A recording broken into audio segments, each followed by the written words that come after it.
Olá, pessoal. Começando mais um assunto dentro do direito das obrigações, nós vamos falar sobre esse curto tema que são as obrigações de não fazer. Quando a gente falou sobre obrigações de não fazer, quando a gente estava fazendo aquela divisão das obrigações conforme a prestação, a gente até falou rapidamente sobre essas obrigações de não fazer, pelo menos o conceito. Obrigação de não fazer é aquilo que a pessoa pode fazer, mas por um contrato ela assume a obrigação de não fazer. Então, não são atos que são proibidos por lei. Qualquer pessoa pode praticar. Eu posso praticar, cantar, prestar um serviço para quem quer que seja. Mas através de um contrato, eu me obrigo a não praticar esse ato.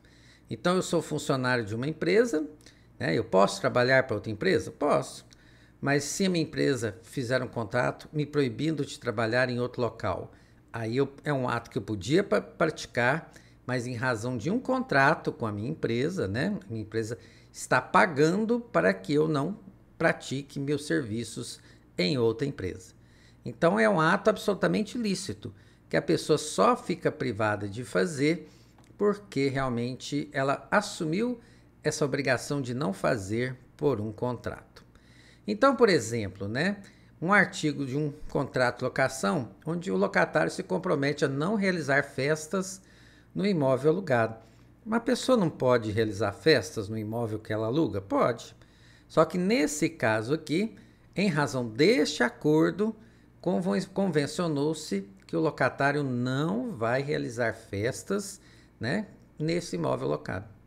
Então, algo que era permitido por uma razão de um contrato, agora ele tem a obrigação de não fazer.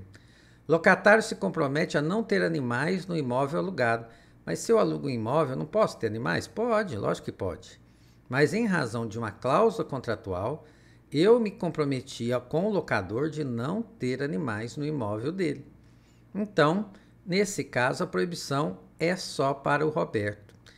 Quando a gente fala de obrigações de não fazer, talvez um dos contratos que sejam mais usados para ilustrar essa obrigação de não fazer sejam os contratos de franquia.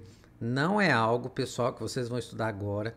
Contrato de franquia normalmente nem é estudado em nível de graduação, são estudados em nível de especialização. Eu só estou colocando aqui para dar um exemplo para vocês, tá bom? Então, os contratos de franquia, eles são regulamentados pela Lei 3.966 de 2019.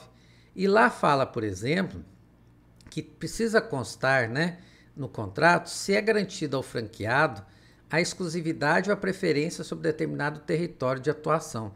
Então, a empresa franqueadora vai colocar no contrato se ela está proibida ou não de conceder outra franquia para a cidade onde eu adquiri essa franquia. Então, eu adquiri uma franquia do McDonald's.